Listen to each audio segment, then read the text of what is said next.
আমি দুদিন আগে একটি ঘটনা নিয়ে লাইভ করেছিলাম, কিন্তু পরে শিশুর সুরক্ষার কথা ভেবে সেটি ডিলিট করে দেই। এখন আমি শিশুটির মুখ ব্লার করে সমস্ত ঘটনাটি সকলের সামনে তুলে ধরার চেষ্টা করছি, শুধুমাত্র সচেতনতার উদ্দেশ্যে। গত পরশুদিন দুপুরে আমার চায়ের দোকানে গুঞ্জবাড়িতে একটি প্রায় 12 থেকে 13 বছরের মেয়ে আসে ভিক্ষা করতে। সে বলে, দিদি আমি দুদিন থেকে কিছু খাইনি, একটু টাকা দিন, আমি ভাত খাবো। আমার দোকানে ভাতও পাওয়া যায়, তাই আমি তাকে টাকা না দিয়ে কিছু প্রশ্ন করি। তার নাম, কোথা থেকে এসেছে, বাবা মা কোথায়। সে শুধু নিজের নাম বলতে পারে, মরিয়ম খাতুন। জানায় তার বাবা মা দুজনেই এক পথ দুর্ঘটনায় মারা গেছেন, তার বাড়িও নাকি ভেঙে গেছে। ওর কথা শুনে খুবই কষ্ট হয়। আমি তাকে বলি, এইভাবে একা একা ঘুরে বেড়ানো একদম ঠিক না। আমি যদি কোথাও থাকার ব্যবস্থা করি, তুই কি রাজি হবি?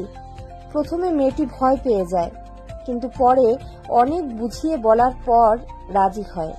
আমি বলি, তুই এখানে দোকানে বস, আমি ব্যবস্থা করছি। সে শান্তভাবে দোকানের ভেতরে গিয়ে বসে। আমি তাকে জিজ্ঞাসা করি, ভাত খাবি? সে মাথা নেড়ে সম্মতি জানায়।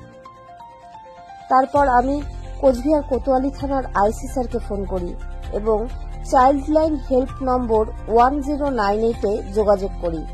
প্রশাসনের তরফ থেকে খুব দ্রুত ব্যবস্থা নেওয়া হয় এবং তারা এসে মরিয়মকে উদ্ধার করে নিয়ে যায়। ওর জন্য এই কাজটি করতে পেরে এক ধরনের মানসিক শান্তি পেলাম। সত্যি, আমাদের চারপাশে অনেক মরিয়ম ঘুরে বেড়ায়। আমরা অনেক সময় শুধুমাত্র কয়েকটা টাকা দিয়ে দায় সেরে ফেলি, কিন্তু আমি সকলের কাছে বিনীত অনুরোধ করব, তাদের টাকা না দিয়ে শুধু একবার ফোন করুন 1098 নম্বরে। তাহলে অনেক মরিয়ম একটি নিরাপদ জীবন ও সুন্দর ভবিষ্যৎ পেতে পারে। মরিয়ম আমার মেয়ের বয়সী, ও যেন ভালো থাকে, পড়াশোনা করে নিজের স্বপ্ন পূরণ করতে পারে, এই শুভ কামনাই করি।